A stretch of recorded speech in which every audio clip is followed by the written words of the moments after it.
Well, minutes ago, the president laid out the key qualities he seeks in a new Iranian leader. I like the idea of, internal and eternal, come to think of it. But I like the idea of internal because it works well. Well, joining us now, I'm pleased to say, is former State Department Deputy Special Envoy to Combat Anti-Semitism and Iranian refugee Ellie Cohanim. Ellie, it is wonderful to have you with us and your expertise. I want to ask you about Iran's selection of Khamenei's son to be their next leader. You know, President Trump has said he won't stop this, effort on Iran short of full surrender. But the selection of Khamenei's son seems to suggest they're not surrendering, to me anyway. What are your thoughts? Yeah, I agree completely. They're doubling down on their hardline stance. And by selecting the former supreme leader, so-called Khamenei's son, Mojtaba, to take that same role as a supreme leader, the regime is showing us that they are unrepentant and they are intransigent and they are not open to reform.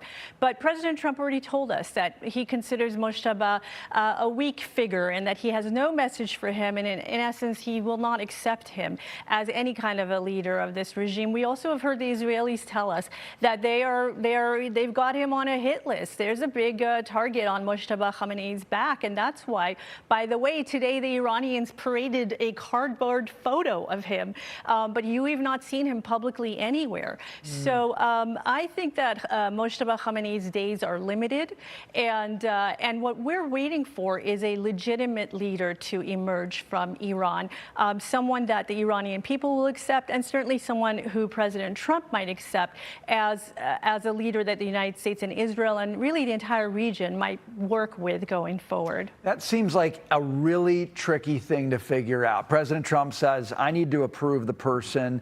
Clearly, the Iranian people who have been demonstrating in the streets, many of whom have been killed, they want somebody that they can approve as well.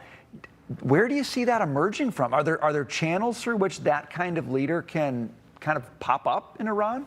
Brian, I think there's many scenarios where we could see a leader emerge from Iran. One scenario is that somebody from perhaps a conventional military flips and says that, he understands the U.S. is winning, and after this unconditional surrender, somebody might come forward and say, I am now ready to work with the United States under your terms and conditions. I could also imagine somebody from the political prisoner population, people who are household names in Iran, somebody like that emerging as a leader. And then, of course, there's the Iranian Crown Prince in exile, Reza Pahlavi, who lives in the United States right now, and he has put forward a transition plan, and he wants to help the Iranian people move through a transition phase and then move on to electing their next government. So I think that the potential for actual partners to the United States, to the region, and also someone who has, again, legitimacy within the Iranian people, these candidates are out there.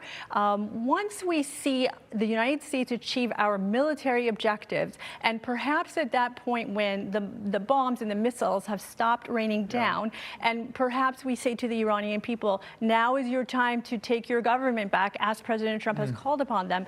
At that point, I can imagine a true partner to the United States emerging at that point. We are also continuing to track, political reaction to this operation in Iran here at home.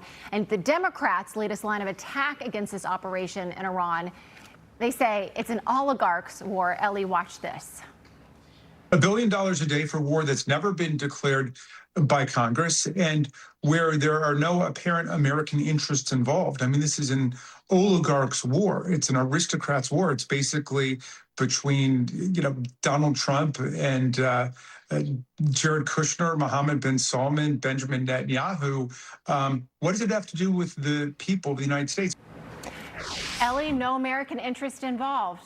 Jamie Raskin is lying to the American people. When you assess your enemy, you look at, first, what are they saying? And they're saying death to America. And then you look at their capabilities. Well, they were building this shield that Secretary Rubio referred to, this ballistic missile shield, as they were sprinting towards the nuclear bomb. And President Trump has now saved the everyday American, in contrast to the oligarchs that Raskin wants to point to. President Trump, in his timing, has saved our national security. He's saved the American American people from this nuclear threat that, had we waited a moment longer, would have been almost impossible for us to try to counter it. So my suggestion to Democrats is that they stop lying to the American people, stop this Trump derangement syndrome, and come clean with the fact that President Trump has now altered the course of history to actually protect the average everyday American before this threat became too late to confront. Ellie Cohanim, great to see you tonight. Thanks for joining us. Thank you. All right. All right, coming up,